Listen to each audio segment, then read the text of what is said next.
और साथ साथ राम जी ने तो हमारे 1932 के खतियान को भी मजबूत किया है।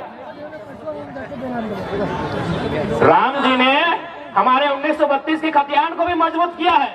अब आप बोलेंगे कैसे कि हमारी लड़ाई गलत है? नहीं। ये हमारी मांग गलत है? नहीं। जी नहीं, बस हमारे लोगों को जानबूझकर कमजोर बना के रखा गया है, क्योंकि सारा समस्या है यहाँ की खनिज। स्थानीयता के मुद्दे से आए थे, और यदि हम लोग स्थानीयता की बात नहीं करें तो शायद बेईमानी होगी। आज बहुत सारे लोग, और साथ साथ राम जी ने तो हमारे 1932 के खतियान को भी मजबूत किया है। राम जी ने हमारे 1932 के खतियान को भी मजबूत किया है।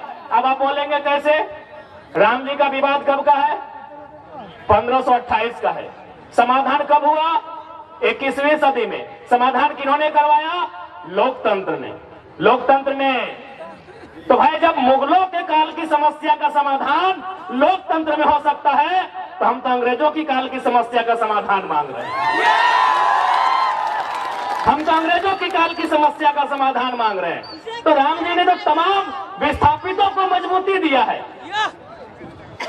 तमाम विस्थापितों को, जिनका जमीन 50 साल पहले टाटा ने लिया है, डीवीसी ने लिया है, वेदांता ने लिया है, सीसीएल ने लिया है, बीसीसीएल ने लिया है, ईसीएल ने लिया है, एचईसी ने लिया है, हिंडाल्को ने लिया है, मगध, आम्रपाली, एनटीपीसी ने लिया है, 50 साल पहले लिया है।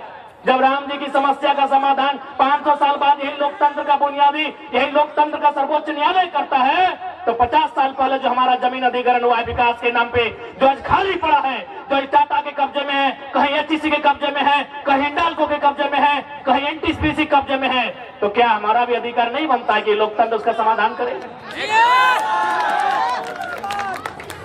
बनता है कि नहीं बनता है भाई? हमारे भी बाप दादा ने मात्र 50 साल पहले जमीन दिया है। एनटीपीसी को दिया है कोयला खोदने के लिए, मगध, आम्रपाली को दिया है, टंडवा में दिया है, पिपरवार में दिया है, राय बचरा में दिया है, बड़का गांव में दिया है, गोंदलपुरा में देने वाले हैं, लेने वाले हैं। वो कर्फ्यू का माहौल है। यही बिशुनगढ़ में कोणार्क डैम के माध्यम से दिए हैं। तो हमें भी इस लोकतंत्र में उतनी ही आस्था है। तो हमारी भी जो जमीनें, क्योंकि भारत का कानून भी कहता है, यदि किसी कंपनी ने, किसी फैक्ट्री ने आपसे जमीन अधिग्रहण किया है और उस जमीन पर अगर कोई काम नहीं हो रहा है, तो बाकायदा राज्य सरकार को चाहिए वह जमीनें रैयत को वापस करना चाहिए। तो लोग कहते हैं भाई अंग्रेजों के काल का है। हमने तो बता दिया मुगल काल की समस्या का समाधान लोकतंत्र के माध्यम से हुआ। अब एक बात बताइए, जो लोग कहते हैं ये अंग्रेजों की काल की समस्या है, अंग्रेजों का कानून है, तो भारत के बुद्धिजीवी लोग बताए तो कि भारत का क्या है? भारत के क्या झाड़ू पोछा करना है? भारत के लोग हमें बताएं। हम लोग थोड़ा कम पढ़े लिखे नौजवान हैं, अभी पढ़ाई लिखाई कर ही नहीं। भारत का है क्या? अरे भारत की प्रस्तावना फ्रांस से, भारत का मौलिक अधिकार संयुक्त राज्य अमेरिका से, भारत का नीति निर्देशकत्व आयरलैंड से, भारत के मौलिक कर्तव्य रसिया से, भारत का राष्ट्रपति संयुक्त राज्य अमेरिका से, भारत की सांसद ब्रिटेन से, भारत का संघीय ढांचा कनाडा से, भारत का आपातकाल जर्मनी से, भारत की संवर्ती सूची ऑस्ट्रेलिया से। तो 1932 अंग्रेजों का कहने चलेगा?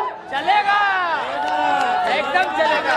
ये व्यवस्थाएं अंग्रेजों की, ये व्यवस्थाएं अंग्रेजों की। ये हमारी लड़ाई गलत है? नहीं। ये हमारी मांग गलत है? नहीं। जी नहीं, बस हमारे लोगों को जानबूझकर कमजोर बना के रखा गया है, क्योंकि सारा समस्या है यहाँ की खनिज। यहाँ के कण कण में खनिज है। यहाँ के पहाड़ में, यहाँ के पर्वत में, यहाँ के पठार में, यहाँ के जंगल में, यहाँ के नदी में। नदी में नहीं समझे क्या? अरे दामोदर नदी को भी लोग चेंज करना चाहता था। ये पैसे के लालची लोग, चूंकि दामोदर नदी के नीचे मैक्सिमम कोयला है, ये लोग दामोदर नदी के बहाव को बदलना चाहता था। यानी यहाँ के पहाड़ में खनिज, यहाँ के नदी में खनिज, यहाँ के नालों में खनिज। इसीलिए जानबूझ के झारखंड की व्यवस्था को चौपट किया गया है। बैटरी भी नहीं है। अब आप कहेंगे कैसे? चूंकि हजारीबाग को मैंने अक्सर कहा है, ये एजुकेशन हब है, शैक्षणिक राजधानी है।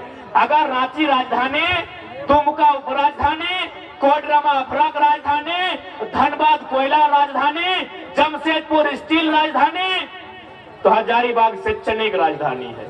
एजुकेशन